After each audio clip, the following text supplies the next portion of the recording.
Hello, friends, and welcome to Hopeful Narratives. I'm Nat, and I like to make stuff to help people feel hopeful, inspired, and motivated to help themselves feel better and follow their dreams. Today's video is all about something I'm sure that we've all experienced, but I feel like it's rarely discussed openly, or at least it used to be. I guess now more people talk about it. But what I'm talking about is the beast called burnout. So get ready to dive in with me to discuss those moments when the weight of the world feels like it's on your shoulders, it's too much to carry, and you're just trying to keep it together. You know those times when silly mistakes start happening more often, or when you just don't feel like doing anything? How about when you're just so tired and want to lay in bed or on the couch all day? Yeah, been there, done that, doing that, working on it. It's like your brain decided to take a vacation without leaving a substitute in charge. Self-control, out the window. Trust me, you're not alone.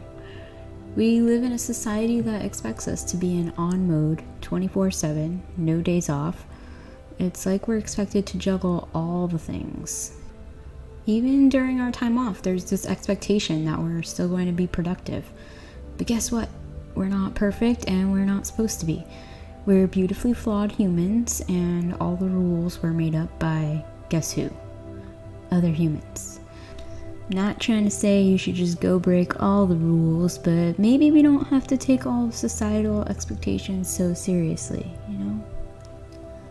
I used to blame myself a lot for what I would do or not do when I was going through burnout. I honestly didn't even know that there was a name for it. Not until recently, or at least in recent years.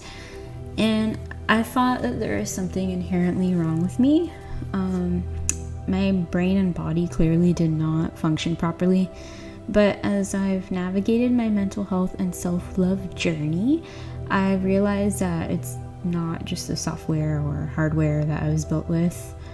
I mean, I happen to have autism, which means that I'm more prone to burnout and depression, anxiety, etc.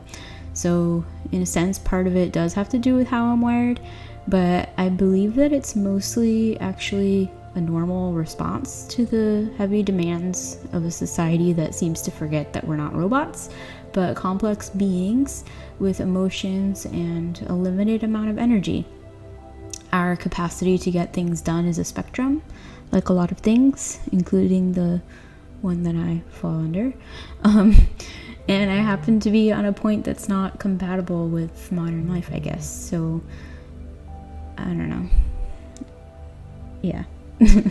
Anyway, I have hope as I've learned that there are more ways to live life than what I'm accustomed to or what I've strived for and didn't really succeed at doing.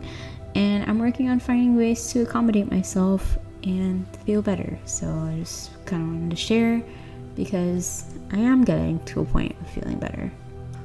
So beneath the labels of our disorders, conditions, jobs, whatever, any other kind of labels slapped on our forehead, are raw human feelings, and it's okay to recognize that. Feeling burnt out doesn't mean that there's something wrong with us. It's a sign that we need to hit the pause button and prioritize rest and self-care, and maybe we're taking on a little bit more than what we can handle. There's no guilt allowed here, folks, though, so only self-love from here on out, okay? And maybe that sounds daunting too.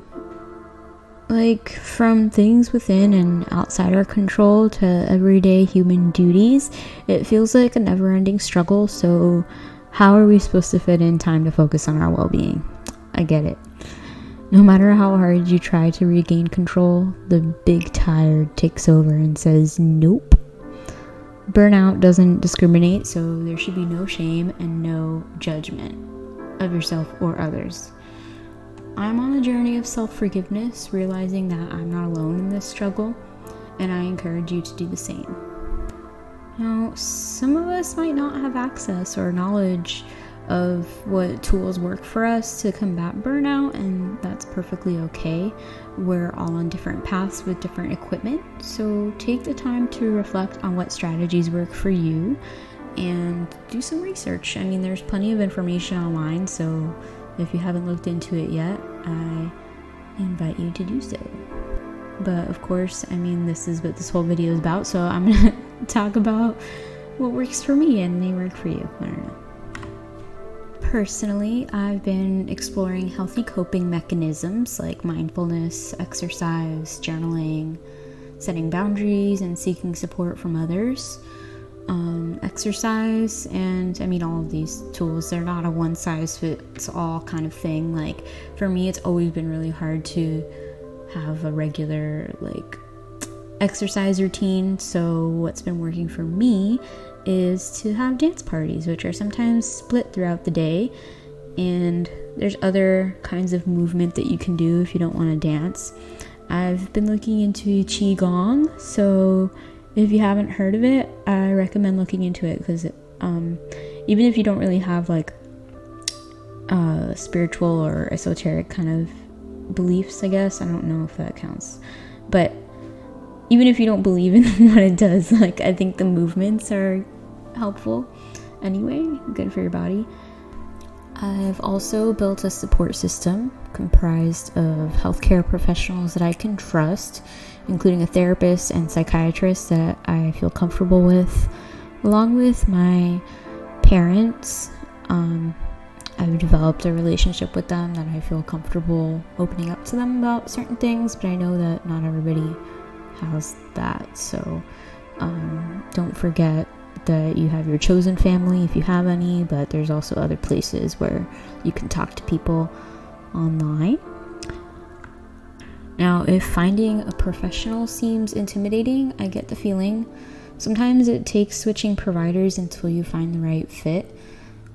What really helps narrow it down, though, is to do your research. Read reviews, look at their website.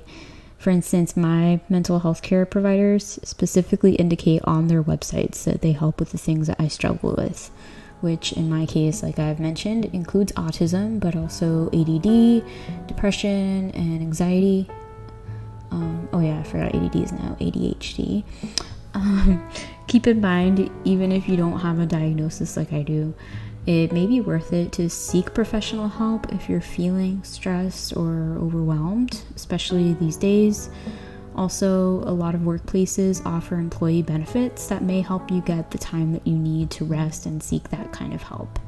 Stress is often a qualifying condition for something like short-term disability or FMLA, so look into it. I mean, if your job has a portal where you find information, or if you ask your manager or something like that, you may have something that you can use at work to help you. It takes a village and a lot of effort to get that kind of support system in place, but I promise that it'll be worth it and you'll be setting yourself up for feeling better. And remember, taking care of yourself isn't selfish. Resources are a lifeline, and there's plenty that you can find online and offline, maybe even at the library. So it's okay to take a step back and say no to certain obligations and prioritize your needs. And by doing so, you're not just surviving, you're taking steps to help yourself manage the chaos. Alright, so I came up with a mantra or whatever affirmation that you can feel free to add to your self-care toolbox.